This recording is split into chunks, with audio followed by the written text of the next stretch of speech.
अपनी क्लास में। ओम भूर्भुवः स्वः तत्सवितुर्वरेण्यं भर्गो देवस्य धीमहि धियो यो नः प्रचोदयात्। ओके, लास्ट क्लास से रिलेटेड अगर कोई क्वेश्चन क्वेरी हो तो आप पूछ सकते हो, अदरवाइज हम लोग आगे बढ़ेंगे। हम बिहेवियरल साइकोलॉजी पढ़ रहे थे, इसमें psychology as a science of behaviour and psychological basis of behaviour पढ़ रहे हैं। बेसिकली हमें साइकोलॉजी का इंट्रोडक्शन एंड हिस्टोरिकल पार्ट इसमें कवर करना है, जिससे हमें समझ में आता है या पता चलता है कि किस तरीके से साइकोलॉजी अपना रोल प्ले करती है human behaviour and mental process को स्टडी करने में। साथ ही किस तरीके से ये साइंस का हिस्सा बनी, कैसे ये डेवलप हुई, ये सारी चीजें हम इसके अंतर्गत समझ पाते हैं। बाकी पॉइंट्स हम लोग धीरे धीरे कवर करेंगे। ओके, तो कल का थोड़ा क्विक रिवीजन करते हुए हम फटाफट आगे बढ़ेंगे ताकि हम बाकी पॉइंट्स पे बाकी स्कूल्स कवर कर सकें। ठीक है, तो जस्ट फॉर द रिवीजन है, ये सिस्ट्रेली के बुक से ग्राफ लिया गया है, जिसमें माइंड मैप के फॉर्म में ग्राफ्स अवेलेबल हैं, तो जिनकी हेल्प से आप स्टडी कर सकते हैं। आपके कंप्लीट नोट्स प्रॉपर है तो आप इसी से करेंगे तो क्लियरली चीजें आपको समझ में आ जाएंगी। तो यहाँ पे बेसिकली सबसे पहले 1879 में विल्हेल्म वुंड ने जर्मनी में साइकोलॉजी की जब सबसे पहले लैबोरेटरी स्टैब्लिश करी, तभी से साइकोलॉजी फिलॉसफी के पार्ट से सेपरेट होके एक इंडिपेंडेंट सब्जेक्ट के रूप में जानी जाने लगी और यहाँ पे हम साइंटिफिक तरीके से स्टडी करने लगे। साइकोलॉजी की डेफिनेशन क्या निकल के आई? Psychology is the scientific study of behaviour and mental process. Behaviour हमारा आउटर रिस्पॉन्स, जिसमें हम एक्शन के फॉर्म में रिस्पॉन्स करते हैं, एंड मेंटल प्रोसेस में इनर रिस्पॉन्स, जिसमें हम थिंकिंग, फीलिंग और इमोशंस के फॉर्म में हमारे माइंड में चीजें चलती हैं या जो कि फिजिकल फॉर्म में हमें दिखाई नहीं देती। तो इन सबकी साइंटिफिक तरीके से स्टडी करने का काम हम साइकोलॉजी के अंतर्गत करते हैं। तो इस तरीके से इसको क्लासिफाई किया गया कि हम नॉन फिजिकल स्ट्रक्चर जैसे thought, experience, emotion, human mind की इनको हम स्टडी करते हैं। और स्टडी करने के लिए इंट्रोस्पेक्शन मेथड का यूज किया विल्हेल्म वुंड ने सबसे पहले, ठीक है, जिसमें इन्होंने एग्जाम्पल के तौर पे हमने देखा स्टूडेंट्स को बुला के उनको रॉक दिया, पत्थर दिया और बताया कि आप बताइए आपको कैसा महसूस हो रहा है। तो उन्होंने अपनी कॉन्शियसनेस को थॉट, इमोशंस के रूप में, एक्सपीरियंसेस के फॉर्म में ब्रेक डाउन करके चीजों को बताना शुरू किया। ठीक है, तो इस तरीके से ये सबसे पहला मेथड विल्हेल्म वुंड के द्वारा ऑब्जेक्टिव इंट्रोस्पेक्शन डेवलप किया गया। उसके बाद भी साइकोलॉजी के स्कूल एस्टेब्लिश होने शुरू हुए अलग अलग, जिसमें सबसे पहला स्कूल है स्ट्रक्चरलिज्म का, जो कि एडवर्ड टिचनर ने, ईबी टिचनर, जो विल्हेल्म वुंड के स्टूडेंट थे, उन्होंने एस्टेब्लिश किया। और इन्होंने विल्हेल्म वुंड के ओरिजिनल आइडिया को और ज्यादा एक्सप्लोर किया कि कॉन्शियसनेस को ब्रेक डाउन करके हम इमोशन और सेंसेशंस के फॉर्म में स्टडी कर सकते हैं। तो इन्होंने अपनी स्टडी में जो स्टूडेंट्स को बुला के उन्होंने as it is introspection method का यूज किया, लेकिन फिजिकल स्टिमुलस ना देके जस्ट टू इमेजिन कहा कि व्हाट इज ब्लू या ब्लू के बारे में बताइए। तो जो भी चीजें स्टूडेंट्स के दिमाग में आती गई उन्होंने बताया। तो वो भी एक ऑब्जेक्टिव इंट्रोस्पेक्शन का मेथड है कि सिर्फ स्टूडेंट को जो भी चीजें महसूस हो रही है उस चीज के बारे में बता रहे हैं। नेक्स्ट आपका स्कूल था फंक्शनलिज्म, जो कि विलियम जेम्स के द्वारा दिया गया था। ये इनका कॉन्सेप्ट फंक्शनलिज्म का इन्फ्लुएंस था चार्ल्स डार्विन के कॉन्सेप्ट पे, जो कि उनका नेचुरल सिलेक्शन का सिद्धांत था चार्ल्स डार्विन का। उन्होंने विलियम जेम्स का मानना था कि जिस तरीके से हम फिजिकल फॉर्म में या फिजिकल बॉडी के लिए रिस्पॉन्स करते हैं सर्वाइव करने के लिए, जो भी फिटेस्ट सिचुएशन रहती है उसके अकॉर्डिंग हमारी बॉडी या हम अपने आप को ढाल लेते हैं, तो वैसे ही हमारा माइंड भी जिस भी सिचुएशन में हम फिट होते हैं या जो भी मोस्ट सुटेबल सिचुएशंस होती है उसके अकॉर्डिंग अपने माइंड को भी चेंज कर लेते हैं या उसमें भी सिचुएशंस में चेंजेस आते हैं। ठीक है, तो ये स्ट्रक्चरलिज्म एंड फंक्शनलिज्म का कॉन्सेप्ट था। क्वेश्चन है आपके सामने, which early psychologist was first to try bring objectivity and measurement to the concept of psychology. तो ऑब्जेक्टिविटी और मेजरमेंट के कांसेप्ट कौन से साइकोलॉजिस्ट लेके आए? William Wundt, William James, John Watson या Sigmund fried?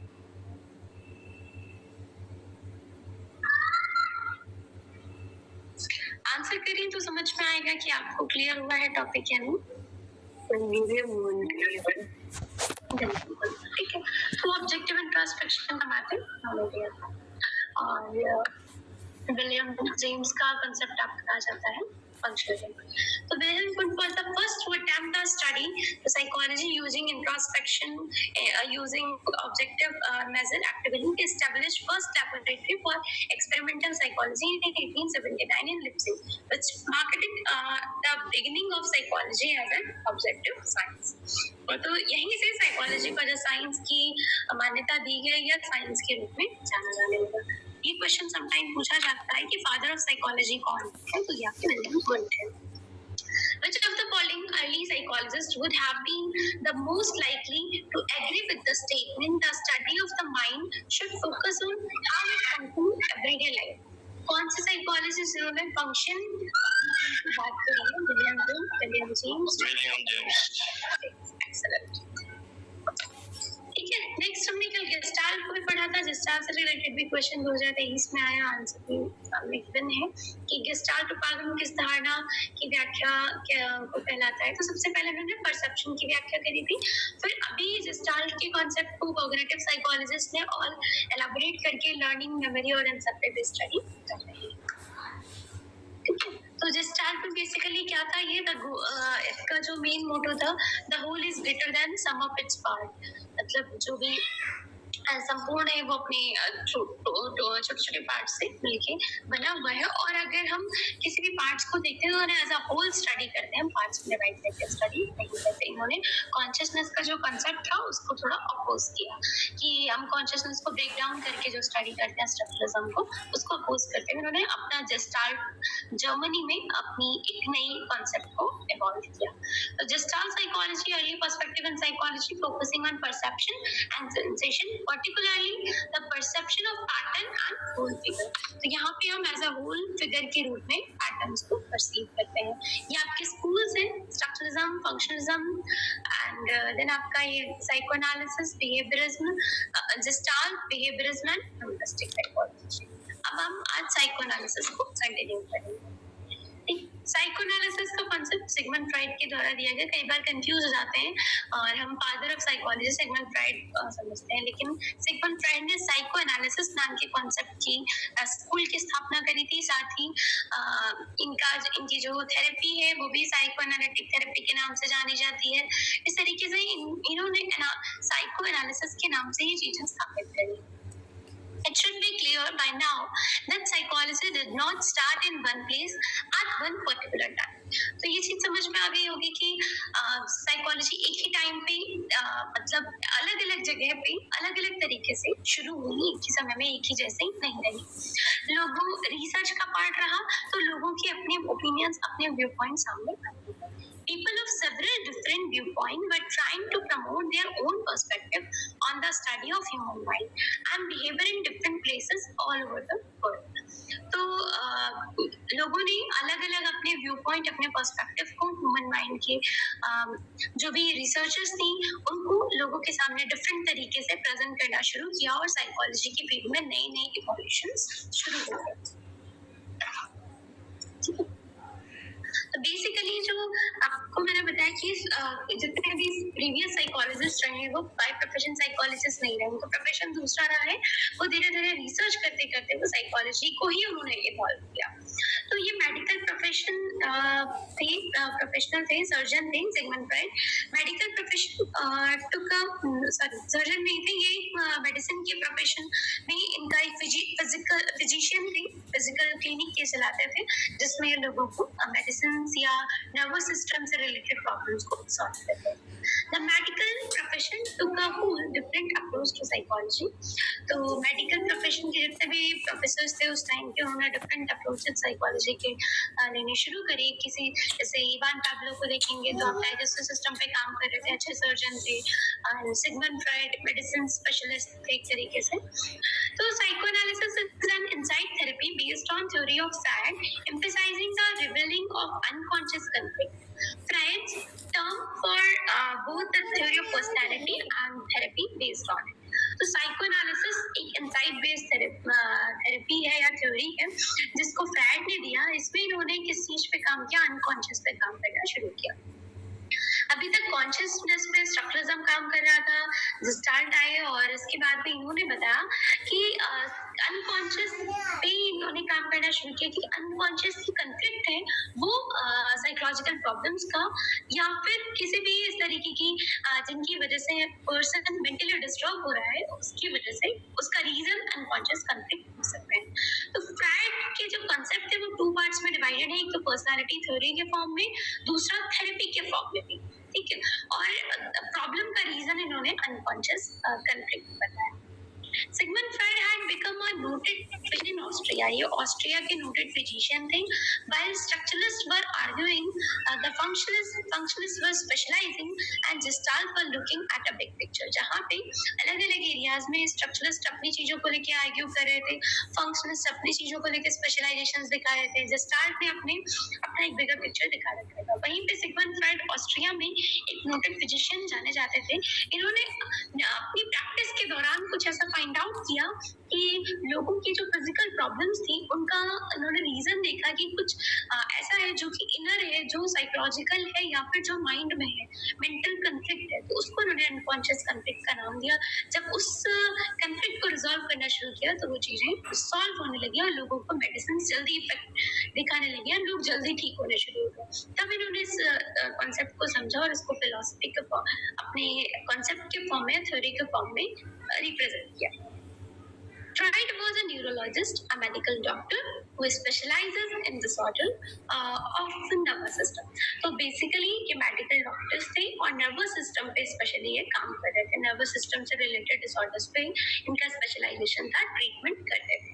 He and his colleagues had long sought a way to understand the patients who were coming to them for help. तो जो भी patients इनके पास आते थे और खुद फ्रेड एंड इनके कलीग्स या स्टूडेंट्स जो भी टीम थी इनकी, वो पेशेंट्स की चीजों को हेल्प करते थे और उनकी मेन प्रॉब्लम को अंडरस्टैंड करने का प्रयास करते थे, ठीक है। Fred's patients suffered from nervous disorder for which he and other doctors could find no physical cause.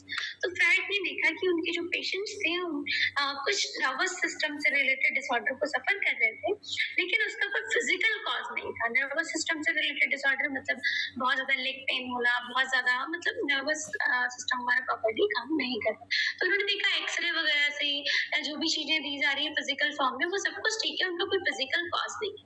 तब इनके माइंड में एक नया क्यूरियोसिटी क्रिएट हुआ कि कुछ तो डिफरेंट है जिसकी वजह से इस पर्सन को ऐसी कुछ प्रॉब्लम हो रही है।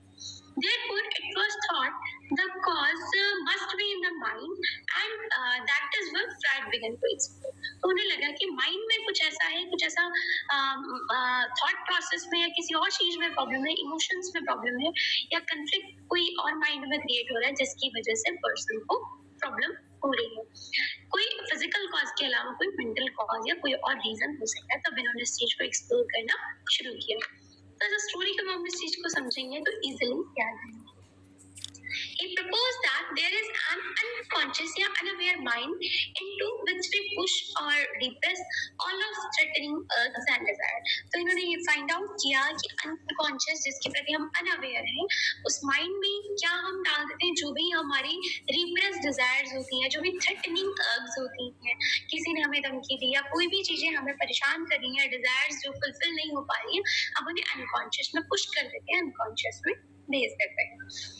I believe that these repressed urges in trying to surface created nervous disorder in this patient. इन्होंने फाइंड आउट किया कि जो रिप्रेस्ड अर्ज है या फिर थ्रेटनिंग इवेंट्स है या कुछ भी रिप्रेस हमने किया है, पुश किया है अपने अनकॉन्शियस में, तो वही चीजें हमारे नर्वस सिस्टम के डिसऑर्डर्स के रूप में निकल के आती है। Freud stressed importance of early childhood experiences, believing that personality was formed in the first 6 years of life. If there were significant problems, these problems must have begun in early years. तो Freud ने बताया कि early childhood के stage में से ही problems होनी शुरू हो जाती हैं। इन्होंने बताया कि बच्चे का पर्सनालिटी डेवलपमेंट अर्ली चाइल्डहुड के 6 इयर्स में तक ही होता है, मतलब इनके कॉन्सेप्ट, इनके जब हम थ्योरी पढ़ेंगे तो उसमें देखेंगे, इन्होंने बताया कि साइकोसेक्सुअल एनर्जी रिलीज होती है जो कि हमारी पर्सनालिटी डेवलपमेंट में हेल्प करती है, और वो एनर्जी 6 years ऑफ लाइफ तक रिलीज होती है, और उससे हमारी पर्सनालिटी के अलग अलग डायमेंशन डेवलप होते हैं। वो चीजें अगर प्रॉपरली हो रही है तो हमारी पर्सनालिटी एक बैलेंस फॉर्म में डेवलप हो जाती है। अगर उसमें कोई प्रॉब्लम आ रही है तो उसकी पर्सनालिटी फिर ओवरऑल लाइफ के लिए प्रभावित करेगी, और ओवरऑल लाइफ में उसमें प्रॉब्लम देखने को मिलेंगी, मतलब लेटर ईयर्स में ये सारी प्रॉब्लम देखने को मिल सकती है। अगर एडल्टहुड में कोई प्रॉब्लम है तो उसका कॉज जरूर अर्ली ईयर में होगा, मतलब चाइल्डहुड के स्टेज में होगा, कोई ऐसा कन्फ्लिक्ट होगा या कोई ऐसी प्रॉब्लम होगी जिसकी वजह से उसको इस स्टेज में चीजें फेस करनी पड़ रही है। तो ये इनका अपना कॉन्सेप्ट था, मानना था सिगमंड फ्रॉइड का। तो बेसिक इनका एक फिलोसॉफिकल व्यू पॉइंट है जो साइको एनालिसिस के रूप में जाना जाता है सिगमंड फ्रॉइड का। वो इंट्रोडक्टरी फॉर्म में आपको बताया। कोई पॉइंट नहीं समझ में आया तो आप दोबारा पूछ सकते हैं। क्वेश्चन है आपके सामने कि Sigmund Freud psycho analysis focused है। सिगमंड फ्रॉइड का साइको एनालिसिस किस चीज पे फोकस है? ऑब्जर्वेबल बिहेवियर पे, जेस्टाल्ट परसेप्शन पे, इंट्रोस्पेक्शन पे, या अर्ली चाइल्डहुड एक्सपीरियंसेस पे?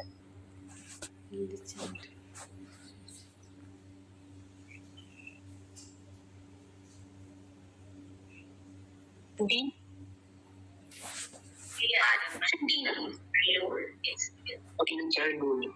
अर्ली चाइल्डहुड एक्सपीरियंसेस अभी हमने पढ़ा। ऑब्जर्वेबल बिहेवियर की बात बिहेवियरल साइकोलॉजिस्ट करते हैं। जेस्टाल्ट परसेप्शन आपका जेस्टाल्ट का कॉन्सेप्ट आ जाता है। इंट्रोस्पेक्शन आपका स्ट्रक्चरलिज्म विल्हेल्म वुंड का कॉन्सेप्ट है। तो नेक्स्ट स्कूल हम पढ़े, समझिए फर्स्ट वाला क्यों नहीं होगा ऑप्शन। ऑब्जर्वेबल बिहेवियर डिफरेंट है। ऑब्जर्वेबल बिहेवियर आपका बिहेवियरल साइकोलॉजी या बिहेवियरिज्म का पार्ट जो कि अभी आप पढ़ेंगे उसमें आप देखेंगे कि साइको एनालिसिस जो फोकस है, अभी आपने समझा कि वो अनकॉन्शियस कॉन्फ्लिक्ट पे फोकस है, और जस्ट हमने देखा कि अर्ली चाइल्डहुड के जो एक्सपीरियंसेस इस तरीके से हैं जो किसी बच्चे ने सप्रेस कर दिए हैं, और किसी भी तरीके से वो हमारे अनकॉन्शियस में तो कोई भी अनफुलफिल्ड डिजायर्स है वो पुश हो गई है, तो वो किसी और स्टेज में निकल के आ रही है, तो वो अर्ली चाइल्डहुड के एक्सपीरियंसेस हमारी लेटर लाइफ में प्रॉब्लम फेस कर सकते हैं। तो साइको एनालिसिस जब ट्रीटमेंट करती है तब पूरा का पूरा हिस्ट्री में बचपन के निकालती है कि कहीं ऐसा कोई कंफ्लिक्ट तो नहीं रहा या कोई ऐसा ट्रॉमा बचपन में तो नहीं रहा जिसकी वजह से उसको इस स्टेज में अभी प्रॉब्लम आ रही है, या कोई फोबिया उस वजह से डेवलप होना शुरू हुआ। तो इस तरीके से इनका फोकस अर्ली चाइल्डहुड एक्सपीरियंस यानी 0 से 6 years तक ज्यादा ये फोकस करते हैं, वहां की हिस्ट्री कलेक्ट करके और उस पर फिर काम। ठीक है जी, थैंक यू। तो नेक्स्ट स्कूल ऑफ थॉट हमें देखने को मिलता है बिहेवियरिज्म। बिहेवियरिज्म क्या है, जिसमें बिहेवियरिज्म ने फोकस किया। अब यहाँ पे ऑब्जर्वेबल बिहेवियर की बात आती है। बिहेवियरिज्म ने कहा जिस चीज को हम देख सकते हैं, ऑब्जर्व कर सकते हैं, सिर्फ और सिर्फ उसी की स्टडी कर सकते हैं, या उसी में हम परिवर्तन ला सकते हैं, उसी में चेंजेस ला सकते हैं, वही हमारा ट्रीटमेंट ऑफ मेथड होगा एंड वही हमारा कॉज होगा प्रॉब्लम। ठीक है, तो behaviourism was a school of psychology that emphasized observable behavior over mental processes. तो बिहेवियरिस्ट ने जी कुछ पूछना या कुछ कहना चाह रहे थे क्या कुछ?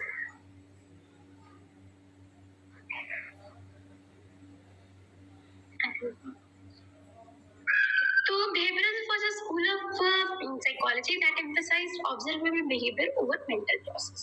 तो behaviorist school of psychology है जो कि observable behavior पे इन्होंने emphasize किया mental process के बजाय। This approach was pioneered by John Watson and B.F. Skinner and had a major influence on the field of education and the development of behavior therapy. तो इसके जो main प्रवर्तक कह लीजिए या मेन जो फाउंडर कहे जाते हैं वह है जॉन वॉटसन, जिन्होंने इसकी नींव रखी। B.F. स्किनर और इवान पावलर जो भी बिहेवियरिस्ट आते हैं, इनका काफी बेहतर कॉन्सेप्ट रहा जो बिहेवियरिज्म के रूप में देखने को मिलता है। और अभी हम एजुकेशन की फील्ड में भी इनके थ्योरीज को अप्लाई करते हैं, और लर्निंग हमारा पूरा का पूरा इसी पे डिपेंडेंट है, बिहेवियरिज्म पे के आधार पर। Watson and Skinner disregarded mind as the matter of study and stressed that psychology psychologists should study only observable forms of behavior, ignoring the covert process. तो वाटसन, स्किनर या जो भी बिहेवियरिस्ट थे, इन्होंने कहा जो भी हमारे सामने ऑब्जर्वेबल है या जो भी आउटर फॉर्म में विजिबल है उसे हम स्टडी कर सकते हैं, जो भी कोवर्ट है उसको इन्होंने इग्नोर करना शुरू किया, उसकी स्टडी को इन्होंने ध्यान नहीं दिया. They gave more importance to the study of behavior and what activities animals or human engage in. तो इन्होंने इस चीज पे फोकस किया कि कौन सी एक्टिविटीज में ह्यूमन या एनिमल्स इंगेज है, मतलब जो चीजें हम देख सकते हैं उन पे हम स्टडी कर रहे हैं. Watson emphasized on conditioned response, learned behavior and animal behavior. John Watson ने जो एक्सपेरिमेंट किया वो कंडीशनिंग रिस्पॉन्स पे काम किया और इन्होंने एक तरीके से एनिमल बिहेवियर पे काम किया, ह्यूमन बिहेवियर पे भी काम किया. ठीक है, तो बेसिकली इन्होंने लर्निंग सिखाया, किसी भी एक्टिविटी को करना सिखाया और फिर उसके बाद भी उसे रीइंफोर्समेंट देके या पनिशमेंट देके उसे रिमूव करना, यानी जो भी ऑब्जर्वेबल कंडीशंस हो सकती हैं इन पे इन्होंने डिफरेंट टाइप्स ऑफ वैरायटी के एक्सपेरिमेंट्स किए. लर्निंग पे स्पेशली काम आता है बिहेवियरिस्ट.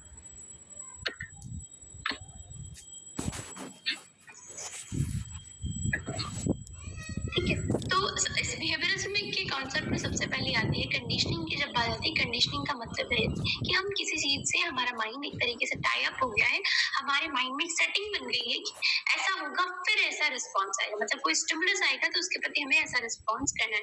क्लास में टीचर आ गया तो हमें खड़े होकर रिस्पॉन्स करना है. तो एक कंडीशनिंग हो गई कि हम भले ही तो हमारा मन नहीं है खड़े होने का या कुछ भी सिचुएशंस आ रही है बट ऑटोमेटिकली इस तरीके की कंडीशनिंग हो गई कि हम रिस्पॉन्स करते ही करते. तो सबसे पुराना कॉन्सेप्ट है क्लासिकल कंडीशनिंग का बिहेवियरिज्म में. इट्स अ की concept in behaviourism. It involve pairing a neutral stimulus with an unconditional stimulus to produce a conditional response. Classical conditioning क्या करती है बिहेवियरिज्म में, किस तरीके से लर्निंग पे काम करती है ये, कि न्यूट्रल स्टिमुलस जिसके प्रति हम नेचुरली कोई रिस्पॉन्स नहीं करते हैं उसको हम किसी अनकंडीशन स्टिमुलस के साथ एसोसिएट करके कंडीशन रिस्पॉन्स करना सिखाते हैं. अनकंडीशन स्टिमुलस मतलब जिसके प्रति कोई कंडीशनिंग नहीं हुई है, जो कि नेचुरल है, जिसके प्रति हम नेचुरल रिस्पॉन्स करते हैं, जैसे खाने को देख के में पानी आना या फिर किसी अपने फैमिली मेंबर को देख के मन में खुशी होना, ठीक है, टीचर को देख के रिस्पेक्ट आना. तो मतलब ये सिर्फ कुछ चीजें होती हैं जिनके लिए कोई कंडीशनिंग की जरूरत नहीं पड़ती. अब हमें अगर कोई नया टास्क सिखाना है, कोई लर्निंग सिखानी है, तो उसे अनकंडीशनल स्टिमुलस के साथ जब हम एक तरीके के न्यूट्रल स्टिमुलस को एसोसिएट कर देते हैं तो जो रिस्पॉन्स अनकंडीशनल स्टिमुलस पे हो रहा था वही रिस्पॉन्स किसी कंडीशन स्टिमुलस पे होने लगेगा. तो ये जो प्रक्रिया है क्लासिकल कंडीशनिंग की, इवान पावलोव के एक्सपेरिमेंट, इवान पावलोव ने अपने एक्सपेरिमेंट के थ्रू प्रूफ करके दिखाया है. आपने पढ़ा होगा, बेसिक यहाँ पे कॉन्सेप्ट को धीरे धीरे समझेंगे. तो behaviorism has been criticized for its narrow focus on observable behavior and its neglect for mental process. तो इन्होंने observable behavior पे काम किया और mental process को verbal process को basically mental process यहाँ पे मुझे systematic कर दूँ.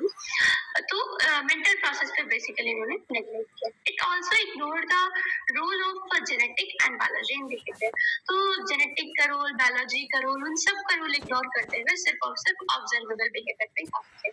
Despite these limitations, behaviorism had a lasting impact on psychology and continues influence research today.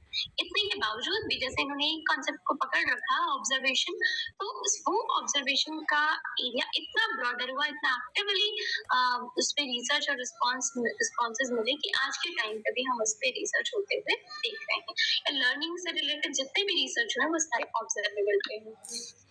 Behaviorism's legacy can be seen in many areas of psychology, including learning theory, behavior therapy, and animal training. It emphasizes an empirical research and scientific methodology has had a lasting impact on the field. तो behaviourism का जो role देखने को मिलता है वो learning में, साथ ही बिहेवियर थेरेपी में.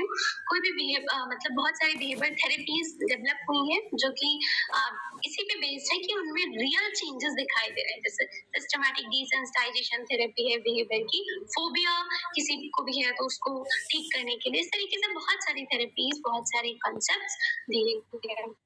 एनिमल्स को ट्रेन करना, जैसे मदारी को ट्रेन करते हैं, कुछ भी बजाते हैं और वो डांस करने लगा है, तो उस तरह की एनिमल ट्रेनिंग भी बिहेवियरिज्म पे ही टोटली उन्हीं के प्रिंसिपल पे बेस्ड है। तो इस तरीके से साइंटिफिक और एम्पेरिकल रिसर्च करके इनका जो लास्टिंग इम्पैक्ट आज के टाइम पे देखने को मिलता है। Okay, behaviorism has been criticized for its mechanistic view of human behavior and its neglect of subjective experience. तो behaviorist को criticize भी किया गया, हर theory का एक criticism एक positive aspect देखने को मिलता है। मैकेनिस्टिक व्यू का मतलब है मैकेनिकल व्यू या मशीनरी रिस्पॉन्स की वजह से कि जो चीजें कोई भी चेंज करा जा सकता है, एक्सपेरिमेंट किया जा सकता है, चेंजेस लाए जा सकते हैं, इस वजह से ये मैकेनिस्टिक व्यू कहलाता है। और इसमें इसने सब्जेक्टिव एक्सपीरियंस को नेग्लेक्ट किया। जैसे जो इंट्रोस्पेक्शन मेथड है वो सब्जेक्टिव एक्सपीरियंस की बात करता है कि हर किसी का अपना एक्सपीरियंस होगा, हर कोई बच्चा अपने कॉन्शियसनेस के लेवल पे उन चीजों को रिस्पॉन्स करेगा, लेकिन यहाँ पे उन चीजों का रोल नहीं। It has been accused for promoting of one size fits all approach to treating. These critics have led to the development of alternative approaches such as humanistic and existential psychology. तो इसने एक तरीके से इस चीज पे focus किया कि सभी मतलब सारी की सारी चीजें एक ही जगह पे सब पे एक ही चीजें अप्लाई करी जा सकती है, हर कोई एक ही उसको फिट हो सकता है। तो इस चीज को क्रिटिसाइज करते हुए ह्यूमनिस्टिक और एग्जिस्टेंशियल साइकोलॉजी आई, एक ऑल्टरनेटिव अप्रोच आया कि हर ह्यूमन अपने आप में यूनिक है, हर किसी की अपनी एग्जिस्टेंस है और उसको अचीव करने के लिए या अपनी क्वालिटीज को अचीव करने के लिए इंसान अपने तरीके से एफर्ट्स डालता है। जरूरी नहीं है कि उसके लिए कोई कंडीशनिंग की आवश्यकता हो या उसे हम कोई भी बिहेवियर लर्न कराएं तभी वो उस चीज के लिए आगे बढ़े। ठीक है, तो इनकी क्रिटिसिज्म में फिर आपका ह्यूमनिस्टिक और existential psychology देखने को मिलती है। Behaviorism continues to influence research in areas such as addiction, autism, animal behavior. It has also been applied to the fields such as education and marketing. तो behaviorism की researchers अलग-अलग areas में देखने को मिलते हैं। Addiction जितने भी de-addiction centers हैं, वहाँ पे behaviorism की टेक्निक का यूज करके लोगों के addiction को छुड़ाया जाता है। ऑटिज्म में कुछ नया बिहेवियर बच्चों को सिखाना है तो उसमें भी हम बिहेवियरिज्म की जो टेक्निक्स है बिहेवियर मॉडिफिकेशन की उनका यूज करते हैं। एनिमल ट्रेनिंग में भी इनका यूज करते हैं। It has also been applied to the fields such as education and marketing. Education marketing में भी इनका यूज किया जाता है कि कोई भी फेस्टिवल आने वाला है तो सेल को उस तरीके से दिखाते हैं और ताकि लोगों मतलब उस तरीके से मेंटली रेडी हो और उन चीजों को ज्यादा उनकी स्टेज बढ़े। एजुकेशन में कोई भी कॉन्सेप्ट को सिखाना है, लर्न कराना है तो उसके नए मेथड्स भी बिहेवियरिज्म पे बेस्ड है। न्यू टेक्निक जैसे functional analysis have expanded to scope of behaviourism. इस तरीके से बिहेवियरिज्म का एक्सप्लोरेशन अभी भी है, अभी भी रिसर्चर्स अंदर हो रही है इनके कॉन्सेप्ट्स देखने को। फिर इसकी बिहेवियरिज्म के बाद में आपका आता है ह्यूमनिस्टिक एंड एक्जिस्टेंशियल। तो इसको आगे हम पढ़ेंगे। अभी बिहेवियरिज्म से रिलेटेड कोई क्वेश्चन हो या कोई क्वेरी हो तो आप पूछ सकते हो।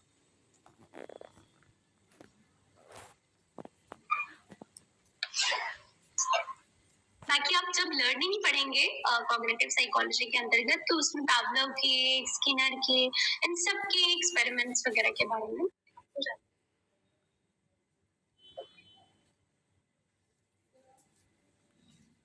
क्लियर। ह्यूमनिस्टिक पढ़ेंगे।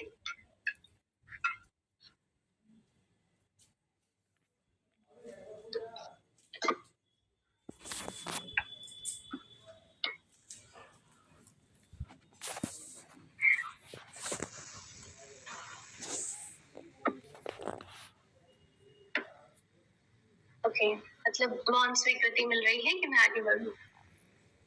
तो ह्यूमनिस्टिक साइकोलॉजी एक तरीके से ये इवॉल्व हुई ऐसे नए एस्पेक्ट को लेके कि जहाँ पे ह्यूमनिटेरियन क्वालिटीज पे फोकस नहीं, जब साइकोलॉजी में फोकस नहीं किया जा रहा था तो कुछ साइकोलॉजिस्ट निकल के आए कि कुछ तो लैक है साइकोलॉजी के रिसर्च में, इस पे हम नई चीजों को ऐड करते हैं और उनको इन्होंने रिसर्च के माध्यम से प्रूव किया और लोगों के सामने प्रेजेंट किया। लोगों ने उस चीजों को समझा और उसको साइकोलॉजी का हिस्सा माना और वो चीजें आज के टाइम पे भी देखने को मिल रही है। तो humanistic psychology emphasizes the potential for growth and self-actualization in the individual. तो बेसिकली किस चीज पे काम करती है कि इंडिविजुअल के अंदर एक पोटेंशियल फॉर ग्रोथ होती है कि हर किसी के अंदर एक पोटेंशियल फॉर ग्रोथ है कि हम आगे बढ़े, खुद को अपलिफ्ट करें, खुद को एक टारगेटेड गोल तक पहुंचाएं या फिर अपने आप को कुछ ना कुछ मोटिवेट करते हैं, अपने आप को ग्रो करते हैं। एंड सेल्फ एक्चुअलाइजेशन एक लास्ट पॉइंट था जिसमें जैसे हम योग में मोक्ष कह सकते हैं या फिर निर्वाण कह सकते हैं, तो इस तरीके से साइकोलॉजिस्ट ने उस टाइम पे सेल्फ एक्चुअलाइजेशन वर्ड यूज किया कि हम वहाँ पे आत्मसिद्धि की अवस्था तक पहुंचते जहाँ पे इंडिविजुअल को पहुंचना चाहिए। And rejected the deterministic view of behaviour put forth by behaviorism and psychoanalysis। तो ह्यूमनिस्टिक ने बिहेवियरिज्म एंड साइकोएनालिसिस इनको क्रिटिसाइज करते हुए ह्यूमनिज्म पे फोकस किया कि हमारे अंदर एक ह्यूमन ग्रोथ है, ह्यूमन पोटेंशियल है ह्यूमन ग्रोथ की, वो हमें मोटिवेट करती रहती है सेल्फ एक्चुअलाइजेशन को अचीव करने के लिए, और हम उससे सेल्फ एक्चुअलाइजेशन Self-actualization क्या है? Personal growth and subjective experience are key concept in humanistic psychology. Humanistic psychologists believe that people have an innate drive to reach their full potential, and that this drive is what motivates them. तो humanistic psychologist का मानना था कि human के अंदर एक innate drive होती है कि अपने वो फुल पोटेंशियल को अचीव कर सके, अपनी पूरी क्षमताओं को विकसित कर सके। ये उनके अंदर खुद से इंटरनल ड्राइव होती है। ड्राइव का मतलब है एक ऐसे फोर्स जो उन्हें आगे बढ़ाए, उन्हें चलाए और उनकी जो भी लक्ष्य है उन तक पहुंचाने का प्रयत्न। They also believe that people are capable of making choices and taking response for betting. तो इन्होंने उनका मानना था कि लोग खुद ही रिस्पॉन्सिबल है, उनके लिए कोई टास्क सेट करने की जरूरत नहीं है या कंडीशनिंग बनाने की जरूरत नहीं है, वो अपनी चॉइसेस खुद बनाते हैं और अपने रिस्पॉन्सेस के आधार पर उन पॉइंट्स को या उन टॉपिक्स को या उन अपने पोटेंशियल्स को अचीव करने का प्रयास करते हैं। ह्यूमनिस्टिक साइकोलॉजी के जो मेन साइकोलॉजिस्ट आते हैं वो है अब्राहम मैस्लोव। ठीक है, Abraham Maslow's hierarchy of need is a key concept in humanistic psychology. तो इनका हायरार्की ऑफ नीड का कांसेप्ट ह्यूमनिस्टिक साइकोलॉजी का की कांसेप्ट है और बेसिकली इससे रिलेटेड क्वेश्चन आता है आपके एग्जाम में। Maslow believe that people have an hierarchy of need that must be met before they can reach their full potential. तो उनके फुल पोटेंशियल तक पहुंचने से पहले एक हायरार्की नीड है, वो नीड की हायरार्की जिस तरीके से कवर अप होती जाती है, पर्सन नीड्स को फुलफिल करते जाता है, वैसे ही धीरे धीरे वो फुल्ली पोटेंशियल पर्सन की तरफ बढ़ता जाता है, अपनी क्षमताओं को पूरा विकास करते जाता है। At the base of hierarchy, hierarchy are physiological needs followed by safety need, belongingness, love need, esteem need and finally self actualization। तो इनका जो hierarchy या पिरामिड के फॉर्म में ह्यूमनिस्टिक व्यू देखने को मिलता है, जिसमें सबसे पहले आता है आपका फिजियोलॉजिकल नीड, फिर safety need, safety love and belongingness and safety and security need, esteem need and finally self actualisation need. तो इस तरीके से ये 5 नीड है बेसिक, जिनमें वन बाय वन पर्सन जैसे जैसे एक एक नीड को फुलफिल करता जाता है तो धीरे धीरे अगली नीड की तरफ बढ़ता जाता है। ये उसकी खुद की नीड ड्राइव है जिसके लिए उसको किसी बाहर फोर्स या किसी भी चीज की आवश्यकता नहीं होती, वो खुद ब खुद अपनी चीजों को आगे फुलफिल करते हुए बढ़ते चला जाता है। ठीक है, तो ये इनका ह्यूमनिस्टिक साइकोलॉजी में कॉन्सेप्ट था अब्राहम मैस्लोव का। नेक्स्ट आता है कार्ल रॉजर्स का कॉन्सेप्ट। कार्ल रॉजर्स क्या है? इनका पर्सन सेंटर्ड थेरेपी थी इज अनदर की concept in humanistic psychology. This therapy emphasizes the importance of therapists creating a non-judgmental and empathetic environment for the client। Karl Rogers ने भी humanistic psychology पे काम किया। इनका कहना था कि ह्यूमन अपने आप में बहुत ही प्रीसियस एक तरीके से है, उसको हम किसी भी तरीके का जजमेंटल एनवायरनमेंट देख के उसको हम जज ना करें, हम उसकी चीजों को समझने का प्रयास करें नॉन जजमेंटल तरीके से, ताकि वो जो भी अपने कंफ्लिक्ट है या जो भी उसके द्वारा कुछ अगर मिस्टेक्स हुई है तो उन चीजों को बता सके और उस चीज से उसका माइंड फ्री हो सके और रिलैक्स होकर वो अपनी चीजों में आगे बढ़ सके। The therapist help the client to explore their feeling and experiences and to develop a greater understanding of themselves। तो जैसे समटाइम्स ऐसा डे टू डे लाइफ में भी होता है कि जब तक हमारे माइंड में कुछ रहता है हम किसी से शेयर नहीं कर देते, हम बता नहीं देते, तब तक हम कुछ नया सोचने के लिए खुद को तैयार नहीं करते। तो ऐसे ही इनका मानना था कि हर ह्यूमन पर्सन की अपनी फीलिंग्स, अपनी एक्सपीरियंसेस हो सकते हैं, उनको वो एक्सप्लोर करे, उनको बताए, दूसरों को समझाए, और एज अ थेरेपिस्ट हमें उन चीजों को विदाउट जजमेंटल अंडरस्टैंड करना है, ताकि वो उसके माइंड को स्पेस मिले और कुछ नया क्रिएटिव सोचे और अपनी चीजों में आगे बढ़ सके। तो ये की पर्सन सेंटर्ड या क्लाइंट सेंटर्ड थेरेपी थी, जिसमें इन्होंने फुल्ली फंक्शनिंग पर्सन का कॉन्सेप्ट दिया था कार्ल रॉजर्स ने, कि पर्सन अपनी क्षमताओं का विकास करके अपने आप को एक बेहतर व्यक्तित्व के रूप में विकसित। नीड हायरार्की मॉडल है, arrange the following in the top to bottom. ये लास्ट ईयर का क्वेश्चन है, आपके यूजीसी नेट का, एनटीए नेट का। तो जिसमें इन्होंने, जैसे आपने भी पढ़ा फिजियोलॉजिकल नीड, तो इस तरीके का नाम थोड़े से चेंज है ताकि उन चीजों में आप कंफ्यूज ना हो। फिजिकल नीड आपकी सबसे पहले आ गई, सेकंड आपकी आ गई आपकी सेफ्टी एंड सिक्योरिटी नीड, फिर थर्ड है लव एंड बिलोंगिंग, जिसको need to get membership and affection, फिर नेक्स्ट है आपकी need for respect, need for affiliation, and next है आपकी सेल्फ अटेनमेंट या आत्मस्तुति की अवस्था। तो ये 5 स्टेज इस तरीके से देखने को मिलते हैं। So humanistic psychology has been applied in a variety of settings, including education, therapy, and business. It has been used to develop more student-centered teaching method, to improve workplace communication, collaborations, and to promote personal growth and self-awareness. तो humanistic psychologists किस तरीके से education therapy पे काम करते हैं, और basically इन्होंने एक पर्सन की उसकी जो भी क्वालिटीज हैं उनको अपलिफ्ट करने पे फोकस किया, कि उसके पर्सनल ग्रोथ को प्रमोट किया जाए, उसके सेल्फ अवेयरनेस को बढ़ाया जाए। और ये चीजें वर्क प्लेस पे टीचिंग मेथड्स में, मतलब स्टूडेंट सेंटर्ड जो मेथड है वो उसी पे बेस्ड है, कि स्टूडेंट जिस तरीके से सीखना चाहता है या उसकी जो पोटेंशियल है उसके आधार पर हम उसको बताएं या वैसा वर्क प्लेस, हम वर्क प्लेस पे भी पर्सन को उस तरीके का वर्क प्लेस प्रोवाइड करें ताकि वो अपनी जो भी क्षमताएं हैं उन चीजों का बेहतर यूज करके बेहतर प्रोडक्ट बना सके, या जो भी जिस भी काम में हो उसमें वो अपना 100% रिस्पॉन्स दे सके। So while humanistic psychology has made important contribution to the field of psychology, it also has its limitation. तो इसका positive हमने aspect देख लिया, limitations भी कुछ देख लेते हैं। It can be difficult to apply its concept in a practical way. तो practically apply करना मुश्किल होता है क्योंकि एकदम से result हमें देखने को नहीं मिलता। It may be effective for individual with several mental health issues or those crisis situations. तो sometimes ये effective हो सकता है mental health issues में, crisis में, लेकिन general situations में हो सकता है ये चीजें इतना effective form में ना दिखे। The future of humanistic psychology may involve a greater integration with other approaches such as cognitive and behavioral psychology. It may also involve greater focus on social and cultural factors that shape behavior. However, core concept of personal growth and self-actualization are likely to remain central to the field. तो basically आपका self actualisation, personal growth ये central focus है, ठीक है। और other approaches इसमें cognitive psychology, behavioural psychology, ये सारे मतलब फ्यूचर में हो सकता है इन्वॉल्व होके एक नया रिस्पॉन्सिव फॉर्म में दे सकते हैं। बाकी कल्चरल फैक्टर्स वगैरह इन्वॉल्व देखने को मिलते हैं। किसी भी तरीके से जो सोशल साइकोलॉजी, कल्चरल साइकोलॉजी, वो इन सारी चीजों पे ही फोकस है कि ह्यूमन अपनी क्षमताओं का विकास करे और अपने आप को डेवलप करता है। ह्यूमनिस्टिक साइकोलॉजी, ह्यूमनिस्टिक स्कूल समझ में आया? कोई क्वेश्चन हो तो कहना, उसका अदरवाइज हम लोग कॉग्निटिव रिवॉल्यूशन देखेंगे।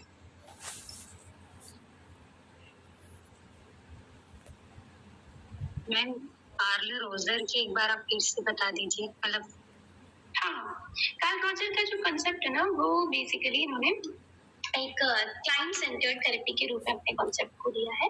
क्लाइंट सेंटर्ड थेरेपी में बेसिकली इनका मानना है फॉलो द क्लाइंट, ठीक है। तो इनका कहना है ये इंडिविजुअल टू इंडिविजुअल थेरेपी है, कि हम कोई भी इंडिविजुअल हमारे सेशन में आ रहा है, थेरेपी लेने के लिए आ रहा है, तो हमें उसको जस्ट फॉलो करना है। अगर वो कुछ नेगेटिव रिस्पॉन्स भी करे, मतलब बता रहा है, अपने नेगेटिव एक्सपीरियंसेस भी बता रहा है, तो नॉन जजमेंटल एनवायरनमेंट प्रोवाइड करके हमें उसको सपोर्ट करना है। जैसे पर्सन बता रहा है कि मुझसे गलती हो गई और मैंने किसी को हार्म किया या कहीं झूठ बोला या कुछ चोरी करी, तो हमें उस टाइम पे उसको पूरा सपोर्ट करना है कि अच्छा हो सकता है आपके सामने इस तरीके की सिचुएशंस हो जिसकी वजह से आपको ऐसा कदम उठाना पड़ा या जिसकी वजह से आपको ऐसा करना पड़ा। एज अ ह्यूमन हमें देखना है और उसको जस्ट फॉलो करते जाना है, उसकी चीजों को सपोर्ट करना है। हमें कोई सजेशन नहीं देना, हमें किसी भी तरीके का कोई डायरेक्शन नहीं देना। तो एक नॉन डायरेक्टिव थेरेपी। तो बेसिकली इन्होंने इस चीज पे फोकस किया कि क्लाइंट जो भी आ रहा है वो एक फुल पोटेंशियल वाला पर्सन है, हमें उसके पोटेंशियल के विकास में जो भी सहायता हो सकती है उस तरीके से हमें उसको हेल्प करनी है ताकि उसका रास्ता क्लियर हो जाए। बाकी उसके अंदर इन्नेट ड्राइव है अपने आप को आगे बढ़ाने की, लेकिन किसी भी वजह से अगर वो स्टक हो गई है तो हमें उस चीज को नॉन जजमेंटल उन चीजों को सुनना है, समझना है। ठीक है, थैंक यू। नेक्स्ट हम देखेंगे कॉग्निटिव साइकोलॉजी या कॉग्निटिव रिवॉल्यूशन, जो आगे मतलब डेवलप हुआ किस तरीके से साइकोलॉजी। तो cognitive psychology is a school of thought that focuses on mental processes such as perception, memory and language. तो कॉग्निटिव साइकोलॉजी एक तरीके से स्कूल ऑफ थॉट जो कि परसेप्शन, मेमोरी एंड लैंग्वेज पे फोकस करता है। This approach emerged in 1950s and 1960s as a response to the limitation of behaviorism. तो behaviorism के limitation के response में निकल के आया cognitive approach। तो behaviorism जैसे observation और learning पे basically काम कर रहा था, तो इसमें उनकी कुछ limitations को खत्म करते हुए नया approach दिया जिसमें जितनी भी thought process हैं, perception, memory, language, इन सब पे focus करते हुए cognitive psychology के concept को दिया है। इसमें आता है बेसिक जो वर्क है वो है जीन पियाजे का, और Ulric Neisser have greatly contributed to our understanding of cognitive development and process. तो बेसिकली हमें आपने जीन पियाजे के कॉन्सेप्ट को पेपर वन में पढ़ा होगा। तो इनका कॉग्निटिव साइकोलॉजी का कॉन्सेप्ट है कि हर बच्चे का जैसे जीन सिगमंड फ्राइड ने बताया था कि अर्ली एज में पर्सनालिटी डेवलप होती है, तो वैसे ही जीन पियाजे ने कहा कि 0 to 13 इयर्स तक हम बच्चे का कॉग्निटिव विकास होता है, माइंड में कॉग्निटिव डेवलपमेंट होते हैं, यानी कितनी पोटेंशियल मेमोरी की, लैंग्वेज की, ये सारी पोटेंशियल क्षमताएं डेवलप हो जाती हैं। उसके बाद में हम नए नए एक्सपीरियंसेस उसमें डालते हैं। A key difference between behaviorism and cognitive psychology include their focus on observable behavior versus mental process, their use of stimulus response associations versus information processing model, and their approach to the research method. तो basically दो differentiation देखने को मिलते हैं behaviorism and cognitive psychology में। behaviorism में focus है observable behaviour पे एंड आपका कॉग्निटिव साइकोलॉजी फोकस है मेंटल प्रोसेस पे। बिहेवियरिज्म में स्टिमुलस रिस्पांस पे फोकस किया गया है, एक कोई स्टिमुलस हमारे सामने है, हमने रिस्पांस किया, जबकि कॉग्निटिव साइकोलॉजी में फोकस किया गया है इंफॉर्मेशन प्रोसेसिंग मेथड्स पे।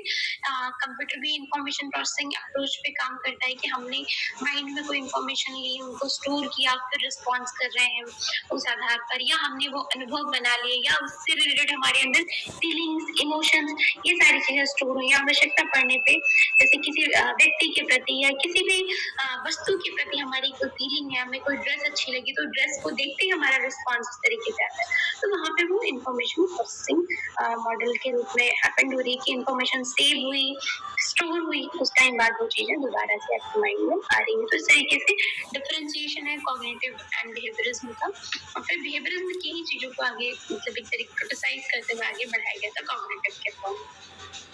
जीन पियाजे का जो कंसेप्ट है वो हम देख लेते हैं। Proposed a theory of cognitive development that describe how children actively construct their understanding of the world. तो इन्होंने इस तरीके से डिस्क्राइब किया कि बच्चे अपनी मतलब जो आसपास की दुनिया है उसके प्रति अंडरस्टैंडिंग कैसे डेवलप करते हैं या नॉलेज का कंस्ट्रक्शन किस तरीके से होता है। This theory includes 4 stages. इनका सीक्वेंस आता है sensory motor, pre operational, concrete operational, formal operational. इन स्टेजेस में क्या क्या करते हैं उनसे रिलेटेड भी क्वेश्चन समटाइम आते हैं, इनको भी डिटेल में आप जब कॉग्निटिव साइकोलॉजी पढ़ोगे तब पढ़ोगे कि पहले स्टेज स्टेज होती है डेवलपमेंट की, सेंसरी मोटर स्टेज। बच्चा सेंसरी ऑर्गन्स और मोटर ऑर्गन्स की हेल्प से नॉलेज को कलेक्ट करता है या इंफॉर्मेशन कलेक्ट करता है कि कौन कौन सी इंफॉर्मेशन को हम एक्सपीरियंस कर सकते हैं। प्री ऑपरेशनल स्टेज जिसमें छोटे मोटे ऑपरेशन करना सीखता है, मेंटल मैनिपुलेशंस यहाँ पे नहीं सीख पाता, लेकिन थोड़ी थोड़ी चीजों को, जैसे मान लो कोई चीज हाइड करी गई है तो उसको अनकवर करना सीखते हैं। इस तरीके से छोटे मोटे ऑपरेशन सीख पाते हैं। कॉन्क्रीट ऑपरेशनल स्टेज इसमें मतलब मेंटल ऑपरेशन या मेंटल वर्क कई सारे करने लगते हैं। फिर फॉर्मल ऑपरेशनल स्टेज में ये एक्टिवली मेंटल प्रोसेस वाले काम कर पाते हैं, जैसे कैलकुलेट करना, इंफॉर्मेशन के बारे में बताना, या इस तरीके से प्रॉपरली ये चीजों को सॉल्व कर पाएंगे। जीन पियाजे का कॉन्सेप्ट था। यूलरिक नाइजर का जो कॉन्सेप्ट था was a Pioneer in the cognitive psychology and is known for his work on perception and memory. इनका जो काम है परसेप्शन और मेमोरी के रूप में देखने को मिलता है। He emphasized the importance of studying real world experiences and the role of perception in cognition. इन्होंने बोला कि बच्चे को हम सोसाइटी में छोड़ दें या फिर वो रियल वर्ल्ड एक्सपीरियंसेस करे और उस बेसिस पे वो अपने परसेप्शन और अपने कॉग्निशंस बनाए। Jean Piaget proposed a theory of cognitive development that explained how children actively construct their understanding of the world. His theory, Neither believed that perception and cognition are closely linked, that our experiences shape our perception of world. He also proposed that memory is the reconstructive and we often fill the gap in our memories with our knowledge and expectations. तो यूलरिक niger का कहना था कि हम क्या करते हैं, explore करके इंफॉर्मेशन को गेन करते हैं। हमारी मेमोरी भी रिकंस्ट्रक्टिव प्रोसेस के रूप में काम करती है। अगर हम सपोज हमने रात में कोई सपना देखा और सुबह हम किसी को बता रहे होते हैं, तो सपने वाली बहुत सारी चीजें हमें याद नहीं आती, लेकिन हम बहुत कुछ इंफॉर्मेशन जो इधर उधर रहती है उनको गैप्स को फिल करके हम बता देते हैं। या फिर हम रास्ते से जा रहे हैं और अगर कहीं किसी का एक्सीडेंट हुआ, हमने बस वो सिचुएशन देखी, हमने आगे पीछे की चीज नहीं देखी या नहीं समझा, लेकिन फिर भी हम अपनी एक्सपेक्टेशंस या प्रीवियस नॉलेज के बेसिस पे उस इंफॉर्मेशन को फिल करके किसी को भी प्रॉपर स्टोरी के फॉर्म में बता सकते हैं। तो ये हमारी कॉग्निटिव पावर्स है।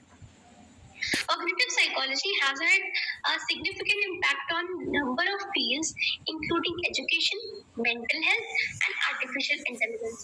By understanding how people process information, we can design more effective interventions and technologies. तो आज के टाइम पे AI का कॉन्सेप्ट हम देख रहे हैं। तो बेसिकली इससे रिलेटेड जो भी एक तरीके से हमारे माइंड में इंफॉर्मेशन है, हम क्या कर रहे हैं, हम उन चीजों को प्रोजेक्ट कर रहे हैं, देख रहे हैं, और उन टेक्नोलॉजीज की हेल्प से हम कहीं ना कहीं अपनी लाइफ को और बेहतर बनाने की कोशिश कर रहे हैं। तो इनका कॉग्निटिव साइकोलॉजिस्ट का कहना है कि हम जो भी मेंटल हेल्थ की प्रॉब्लम्स हैं या ह्यूमन माइंड की जो भी चीजें हैं, हम उनको अगर अंडरस्टैंड करके प्रॉपरली एक तरीके से अगर हम उन्हें प्रोग्रामिंग के फॉर्म में, डेटा के फॉर्म में अगर हम सिस्टम को प्रोवाइड कराते हैं, तो उससे रिलेटेड इंफॉर्मेशन हमें या मिल सकती है, या प्रोग्रामिंग को हमें हेल्प कर सकती है जब भी हमें किसी भी चीज में हेल्प की जरूरत हो, थेरेपी की जरूरत हो, या इन सारी फील्ड्स में हम इनका इम्पैक्ट बेसिकली देख सकते हैं। आज यूनिवर्सिटी में हमारे AI पे पूरी की पूरी कॉन्फ्रेंस है, जिसमें बहुत सारे इंफॉर्मेशन देखने को मिली कि AI आज के टाइम पे बहुत पॉजिटिव इम्पैक्ट के साथ साथ उसके बहुत बैड इम्पैक्ट भी देखने को मिल रहे हैं, कि उसमें बेसिकली हम अपनी ह्यूमन जो नेचुरल हमारी टेंडेंसी है, थॉट प्रोसेस है, जो हमारी बौद्धिक क्षमताएं हैं, उनको कहीं ना कहीं ब्लॉक कर रही है। तो हम एज ए साइकोलॉजिस्ट इस तरीके से, कॉग्निटिव साइकोलॉजिस्ट इस तरीके से रोल प्ले कर सकते हैं कि हम वैसे ही एल्गोरिदम बनाएं या उतनी ही लिमिटेशंस रखें जितना कि आवश्यक है। हम वो चीजें, हमारी साइंस हमें हेल्प करें, ना कि हमारे एक तरीके से हमारे लिए हार्मफुल हो जाए। So the cognitive revolution has had a significant impact on development of artificial intelligence. By studying human cognition, researchers have been able to develop algorithms and models that can stimulate human thought and behavior. This has led to the development of intelligent system that can learn, reason and solve problem. तो human intelligent है, human intellectual एक तरीके से person की जो intellectual capacity है, वो इंसान को सीखना सिखाती है, रीजन करना सिखाती है, प्रॉब्लम को सॉल्व करना सिखाती है। तो वैसे जो आर्टिफिशियल इंटेलिजेंस है इसमें भी बहुत सारी चीजें इस तरीके से आपको हेल्प करती हैं, लेकिन हम वैसे ही एल्गोरिदम डेवलप करें, उस तरीके के कमांड्स डेवलप करें जो कि ह्यूमन के लिए हेल्पफुल हो, ना कि उनके लिए हार्मफुल। ठीक है, तो ये आपका कॉग्निटिव रिवॉल्यूशन या कॉग्निटिव साइकोलॉजी का कॉन्सेप्ट है। तो इससे रिलेटेड अगर कोई क्वेश्चन हो, कोई थॉट हो, तो आप पूछ सकते हैं या all over through the class. तब हमारा ये साइकोलॉजी का बेसिक पॉइंट 1 कंप्लीट हुआ कि किस तरीके से साइकोलॉजी आपकी इवॉल्व हुई, डेवलप हुई और कौन कौन से बेसिक चीजें इनमें आती हैं। 2 मिनट है आपके पास, अगर कोई क्वेश्चन पूछना चाहें तो पूछ सकते हैं, फिर आपका नेक्स्ट क्लास के टाइम।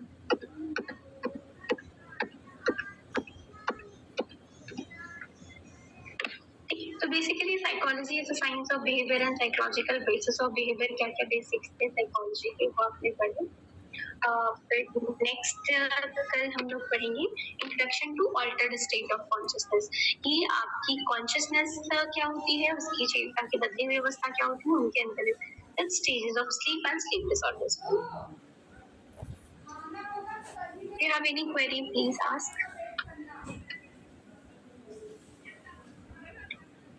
मैम जो आपने पोटेंशियल वाला वो भी थ्योरी बताया था जी, उसमें जैसे किसी ने भी फुल पोटेंशियल रहती तो फुल पोटेंशियल का तो मैक्सिमम यूज वो तभी कर पाएगा ना जब उसके पास जो संसाधन भी तो होने चाहिए उसको मतलब अपडेट करने के लिए या जो अपॉर्चुनिटी है उसको गेन करने के लिए।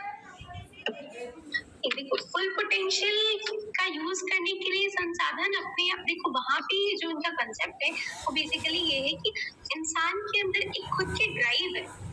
संसाधन का मतलब ऐसा नहीं है कि हमारे पास अवेलेबल होंगी तभी हम उन चीजों को कर पाएंगे। पुरातन समय में ऋषि मुनि भी अपनी जो जितनी भी क्षमताएं हैं उनका विकास करते थे। जरूरी थोड़ी ना है कि वहां पे सारे संसाधन उपलब्ध थे। साइंस ने हमें बहुत सारे संसाधन उपलब्ध कराए हैं, लेकिन हम उनका कितना बेहतर यूज कर पा रहे हैं अपने पोटेंशियल को डेवलप करने में, हम उस चीज पे फोकस कर पाएंगे। तो बेसिकली इंसान की खुद की ड्राइव होती है, जब उसकी बेसिक नीड्स फुलफिल होते जाती हैं तब वो जाके अपनी लास्ट एकदम फुल पोटेंशियल पर्सनालिटी की तरफ बढ़ता है, अपनी क्षमताओं का विकास कर पाता है। क्षमताओं में बहुत सारी चीजें आ सकती है, जैसे अपने आप को जागृत रखना, अपने आप को ईमानदार रखना, अपने आप को अवेयर रखना एक तरीके से। तो बहुत सारी चीजें धीरे धीरे सब डेवलप हो पाती है, तब जाके पर्सन एक फुली फंक्शनिंग पर्सनालिटी के रूप में डेवलप होता है। कार्ल रॉजर्स ने 16 कैरेक्टरिस्टिक्स बताई हैं, 16 विशेषताएं बताई हैं फुली फंक्शनिंग पर्सन की। तो इस तरीके से जब आपको इनमें डिटेल में पढ़ना होगा तो आप उन चीजों को पढ़ सकते हैं, आई रिकमेंड टू। तो बेसिकली जरूरी नहीं है कि संसाधन डेवलप हो तभी वो अपनी क्षमताएं विकसित करेगा। जो उसकी इननेट ड्राइव है वो धीरे धीरे खुद ब खुद उस तरीके से डेवलप होगी और वो अपने आप को बढ़ा पाएगा। हमें as a psychologist, as a person, लोगों को हेल्प करना है कि नॉन जजमेंटल तरीके से, नॉन जजमेंटल एम्पैथेटिक एनवायरनमेंट, एक करुणामय एनवायरनमेंट प्रोवाइड कराएं, ताकि लोग अपनी भावनाएं, अपनी फीलिंग्स को शेयर कर सके और वो जो भी दबी कुचली भावनाएं वो उनके अंदर ना रहें, पॉजिटिव इमोशंस पॉजिटिव डायरेक्शन की तरफ वो आगे बढ़ेंगे, तभी वो अपने आप को अपलिफ्ट कर पाएंगे, मानव से महामानव की तरफ ही अपने आप को बढ़ा पाएंगे, सेल्फ एक्चुअलाइजेशन को अचीव कर पाएंगे। थोड़ा बहुत क्लैरिटी आई? जी मैम। चलो ठीक है, शांति पाठ करते हैं फिर लास्ट में। ओम शांति अंतरिक्षं